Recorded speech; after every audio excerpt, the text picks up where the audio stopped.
Member for Haliburton, Kawartha Lakes, Brook. Thank you very much, Madam Speaker, and I'd like to begin by thanking my colleague, the member from Sherwood Park, Fort Saskatchewan, for bringing this important motion to the House. I will also be splitting my time with my honourable colleague and my geographical neighbour from Durham. Madam Speaker, the Office of Religious Freedom was established, as we know, as a division of Foreign Affairs on February 19, 2013. It was created to address the increasing threat of religious intolerance and extremism around the world. Since its creation, the office has worked across the globe to promote tolerance, pluralism, and communal harmony. And it works on an annual budget of $5 million.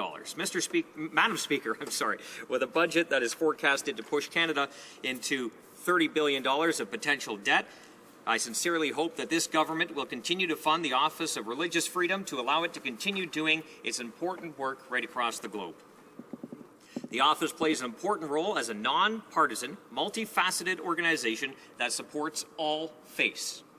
Violations of religious freedom can and do touch religious communities from all of the world's major faith traditions, including Muslims, Christians, Buddhists, Hindus, Jews, and those who even profess no faith at all. I would therefore ask my colleagues in this House to support the motion to recognize the good work being done by Canada's Office of Religious Freedom and call on the government to renew the mandate of that office. In order to express the importance of the work done by the Office of Religious Freedom, we must first take a look at the office itself. The mandate of the Office of Religious Freedom speaks directly to the importance of the office, both as a tool for the Government of Canada and organization to protect and promote minority groups. The Office of Religious Freedom fulfills the Government of Canada's pledge to speak out and to promote religious freedom around the world, and that's a quote. The right to freedom of religion is one of Canada's fundamental founding principles. Canada and Canadians have a duty to help promote those who have this fundamental right restricted or are persecuted because of it. Another quote of the mandate. The office will promote freedom of religion or belief as a Canadian foreign policy priority. The office will be an important vehicle through which Canada can advance fundamental Canadian values, including freedom, democracy, human rights, and the rule of law. The office provides important advice and understanding of religious traditions that may not be understood by officials. In their role, specifically dealing with religion, they are uniquely positioned to provide high-quality, in-depth information. The office also focuses on advocacy, policy development and programming relating to protecting and advocating on behalf of religious minorities under threat, opposing religious hatred and intolerance, and promoting pluralism abroad.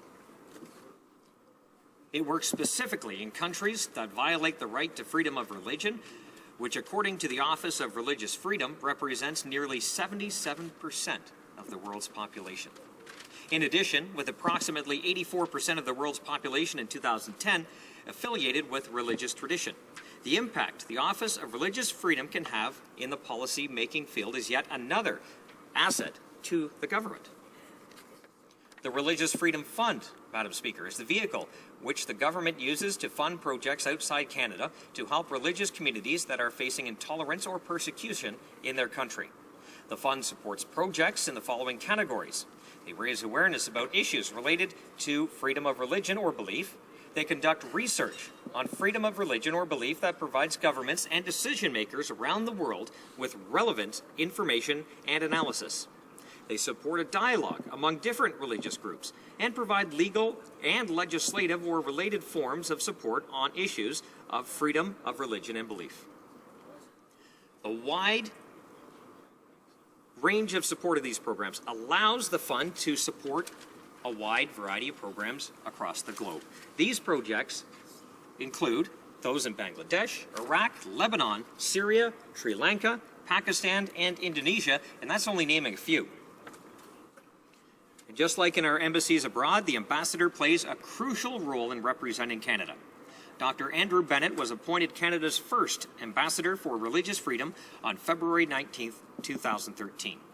Ambassador Bennett has a significant amount of experience both here in Canada and abroad. He is a public servant, an academic with extensive educational background in history, political science, and theology. He received a PhD in political science from the University of Edinburgh in 2002 and is in the process of completing a degree in theology in Eastern Christian Studies. Since March of 2014, he has also served as Canada's head of delegation to the International Holocaust Remembrance Alliance. The ambassador is a subdeacon and a cantor with Holy Cross Eastern Catholic Chaplaincy and St. John the Baptist Ukrainian Catholic Shrine. The Office of Religious Freedom has placed a high degree of importance on transparency and accountability. It has an external advisory committee comprised of 23 prominent religious leaders from a wide variety of Canadian faith and belief communities.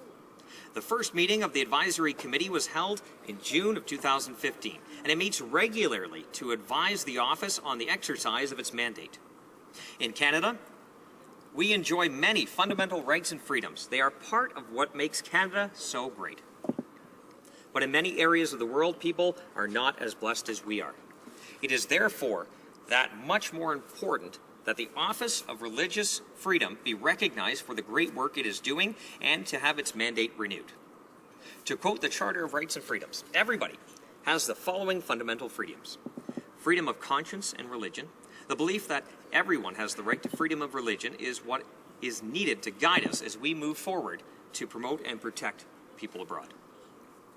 While other nations are not subject to the Charter, there is no reason to defund an organization that promotes the exact beliefs and values that Canadians hold strongly. These are some of the founding principles of Canada and of democratic governance.